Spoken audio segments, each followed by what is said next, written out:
Idriss Mohamed Déby, je l'applaudis encore. Et vous aussi, vous devez le faire. Quand nous critiquons des gens ici, les amis, ce n'est pas pour dire qu'ils ne peuvent pas changer. Je fais partie des personnes qui ont critiqué la prise de pouvoir d'Idriss Mohamed Déby. Parce qu'on n'a pas respecté la constitution de ce pays. Son père président, il est mort dans les circonstances que tout le monde connaît aujourd'hui. Feli Mamba, qui me regarde depuis le Madagascar. Oui, salut à toi, Antananarivo. Et il est arrivé au pouvoir. Macron est venu l'installer au pouvoir. Il était le seul chef d'État présent lors de cette cérémonie. Et on a trouvé que c'était une mascarade. La classe politique tchadienne a contesté. La jeunesse tchadienne a contesté. C'était normal. C'est légal, légitime. La constitution de ce pays le permet. Et après, il y a eu un deal avec l'opposant, Succès Masra. Succès Masra est devenu premier ministre du Tchad. Il dit encore que l'extrémisme n'apporte rien. Si les gens veulent le changement et que les gens ont changé, pourquoi pas? Parce que nous n'allons pas crier des hommes. Et je répète, c'est cette formule que j'utilise depuis près de 25 ans aujourd'hui. Si nous voulons que les choses aillent de bon pour nous, de façon positive, la seule chose à faire, c'est que ceux qui sont là actuellement deviennent les philosophes, ou les philosophes deviennent les chefs d'État. C'est ça le truc. Si les chefs d'État actuels qui sont dans les micro-États africains, parce que pour moi l'Afrique c'est un pays, et on est en train de parler là, le combat c'est pour l'unité de l'Afrique, se transforme en philosophe, ça veut dire quoi? Être pragmatique. Nous allons arriver à notre quête. Nous voulons quoi? La souveraineté africaine. C'est le message. C'est cette musique-là que la jeunesse africaine est en train de chanter, fridoler, danser.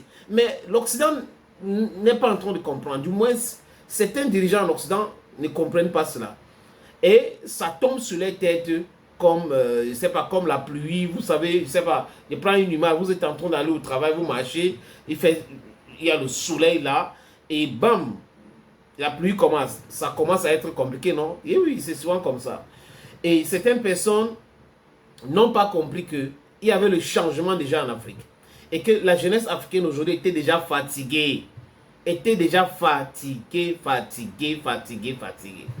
Non, je ne suis pas d'accord avec toi, Yébé, Odzip. Je ne suis pas d'accord avec toi. Donc, il n'y a pas de complot, il n'y a pas de... C'est une décision prise de façon légale, légitime, honnête.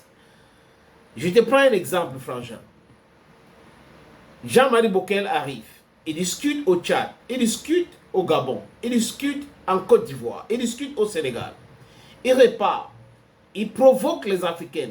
Je crois que vous êtes en train de minimiser les différentes sorties que vous faites. Vous êtes en train de minimiser le travail que vous faites. Ce que nous faisons ici, là, c'est un travail qui part très loin. Quand vous les taguez,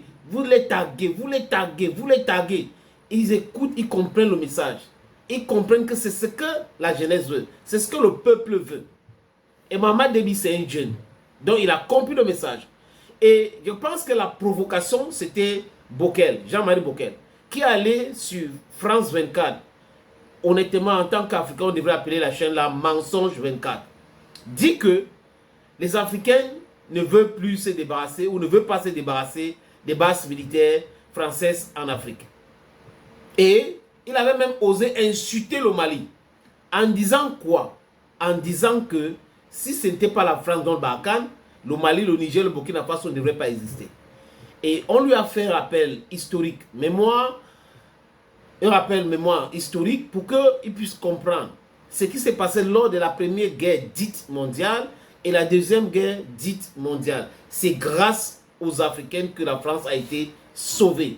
Et le Sénégal est en train de célébrer ce qui s'est passé en 1744, où des sauvages caucasiens ont tué des Africains qui sont allés les sauver. Vous voyez un peu? C'est ça l'histoire. Et là, j'ai écouté le discours d'Idriss Déby hier. d'intégralité devant la presse et certaines hommes politiques, il était clair. On n'est pas en train de quitter un maître. Voilà le message que nous passons ici tous les jours. Et que les Occidentaux devraient comprendre ce message. Ce n'est pas une question de quitter un maître pour aller chez un autre maître. Ce n'est pas ça. C'est diversifier nos partenaires. Collaborer avec des gens sincères. C'est ce que les Africains veulent aujourd'hui. Parce qu'on est tellement resté là, cloîtrés, emprisonnés, menottés par les Occidentaux. Non, tu ne dois pas faire les affaires avec les Iraniennes. Non, tu ne dois pas faire les affaires avec les Nord-Coréennes. Non, tu ne dois pas faire les affaires avec les Chinois. Au nom de quoi, les amis? Paris, Londres, Bruxelles, Washington doivent dicter, vont nous dire avec qui on doit faire les affaires. Regardez les pays qui nous demandent de ne pas faire les affaires avec X, Y. Ils achètent le pétrole russe. Ils achètent l'uranium traité russe. Et ils viennent, même la Chine fait des grosses affaires avec eux. Mais ils viennent nous demander de ne pas faire les affaires avec ceux-là. Non, non, non, non, non, non. Et Idriss Déby a dit quelque chose aussi qui est important. La réciprocité dans la diplomatie. Si la France insiste pour maintenir ses bases militaires chez nous, nous devons aussi avoir les bases militaires en France. Il y a de cela 2 ans, j'ai posé cette question. En diplomatie, à ce qu'on appelle la réciprocité. Au nom de quoi les Américains peuvent avoir une base militaire chez nous en 2024? Je dis en 2024, nous ne sommes plus les colonies. Au nom de quoi la France doit avoir une base militaire ou des bases militaires en Afrique en 2024 et que les pays africains ou les micro-États africains n'ont pas de base militaire en France, aux États-Unis. Donc, il faut que le message passe. Nous ne sommes plus les enfants. Si vous avez considéré les Africains hier en 1700 comme les enfants, it's in that era. We've gone past that era. Aujourd'hui, on réfléchit correctement. Du moins, il y a beaucoup d'intellectuels, en grand nombre. Parce que si vous avez un pays, je prends l'exemple de la France, 68 millions de personnes. Vous avez un pays comme le Nigeria avec le président que la CIA a imposé au Nigeria, Tinubu, de 220 millions d'habitants. Hein, et que le taux de scolarisation est haut, d'alphabétisation, voilà. Ne vous inquiétez pas les amis, n'a pas même dans les talk French. Et disons au Nigeria, 80%. En France, 90% ou 95%. Ça veut dire qu'il y a plus d'intellectuels au Nigeria qu'en France. Donc c'est pour dire quoi les amis? C'est pour dire que nous sommes suffisamment outillés aujourd'hui. Donc le président Mahamat Kaka Déby a parlé de la réciprocité. Il a dit aussi qu'on ne laisse pas un maître pour aller chez un autre maître. Et il a aussi dit qu'il ne voit pas de l'importance des bases militaires françaises au Tchad, même en Afrique globalement. Quelle est l'importance? Parce que ces militaires sont là. On est en train d'attaquer le Tchad. Qui les donne les armes? Je parle de ces gars de Boko Haram, les terroristes là. Qui les donne les armes? Ce sont ceux qui fabriquent des armes, ceux qui ont les bases militaires. Et donc, si vous ne pouvez pas intervenir quand le pays est en détresse, ça sert à quoi donc vos bases militaires? Absolument à rien. Il n'est pas question aujourd'hui, les amis, de réduire l'effectif. Il n'est pas question. Emmanuel Macron qui est en train de se balader en Arabie Saoudite pour supplier, pour commander les affaires avec la France, doit avoir le message là, quelque part à côté de son oreille là. À chaque fois, il faut jouer la musique là. Démantelez vos bases militaires en Côte d'Ivoire. Démantelez vos bases militaires au Gabon. Sinon, cette même humiliation va arriver. On vous a humilié au Mali, humilié au Burkina Faso, humilié au Niger, aujourd'hui humilié au Tchad et humilié au Sénégal. Ça devrait passer un message clair à la France que c'est bon là. C'est bon là, c'est bon là. Et Mohamed Kaka, le président Kaka Déby a dit quoi? Nous voulons être libres pour faire notre partenariat avec qui nous voulons. Avec qui nous voulons. Pas des choses qu'on va vous dire qu'il y a l'envoyé spécial d'Emmanuel Macron qui arrive là. Après, le président ne veut pas que vous traitez avec la Russie. Hein. Le président ne veut pas. C'est quoi cette foutaise? C'est quoi cette grosse bêtise, les amis? On est fatigué de ça. Et je dis encore félicitations.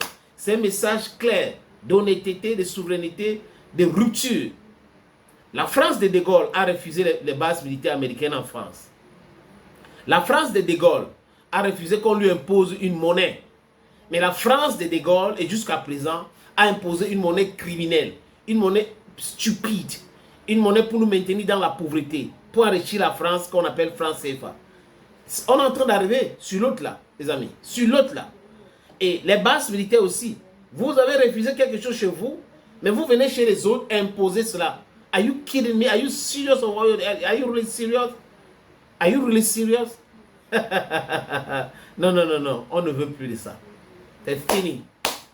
Respectez-nous. Et sinon, les amis, on doit imposer aussi notre respect. C'est bien cela.